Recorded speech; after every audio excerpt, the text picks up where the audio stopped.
J'ai été invitée en fait à faire une exposition dans cet espace qui s'appelle Topographie de l'art. J'ai une vraie carte blanche et donc j'avais l'embarras du choix. Et finalement, c'est les lieux qui ont décidé de la thématique, c'est-à-dire qu'on est ici dans un vieil entrepôt industriel qui est laissé dans son état d'origine. Et donc il y a une dimension architecturale qui est assez forte. Et c'est pour ça que j'ai eu l'idée de faire quelque chose autour de l'architecture. Et ça m'intéressait de ne pas penser à l'architecture comme quelque chose de statique, mais comme quelque chose qui est toujours en mouvement, en devenir. Et donc c'est pour ça que l'exposition s'intitule Au-delà de l'architecture, construction, déconstruction et régénération. Et donc les travaux qu'on montre sont assez différents. Ils s'intéressent aux procédés de construction, mais ils intègrent aussi dans leur élaboration l'idée de destruction.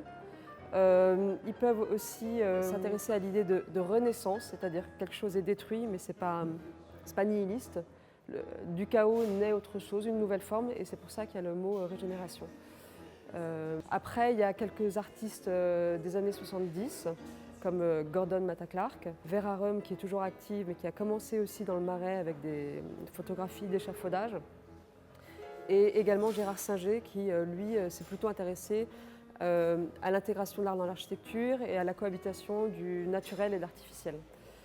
Et là-dessus, j'ai greffé des artistes de la jeune génération dont les œuvres en fait, pouvaient établir un bon dialogue avec celles-ci. Et les axes finalement sont très larges, mais je crois que visuellement ça fonctionne assez bien. Ouais.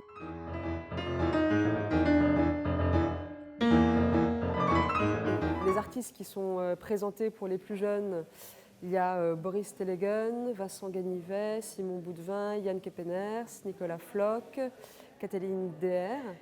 Et la vieille génération, entre guillemets, représentée par Gordon Matta Clark et Gérard Singer. Et entre les deux, on a Vera Röhm. Et l'intérêt aussi, je crois, de l'exposition, c'est que tous ces artistes ne sont pas que français. On a un Hollandais, un Américain, une Suisse, une Allemande, un Belge. Donc voilà, c'est très international.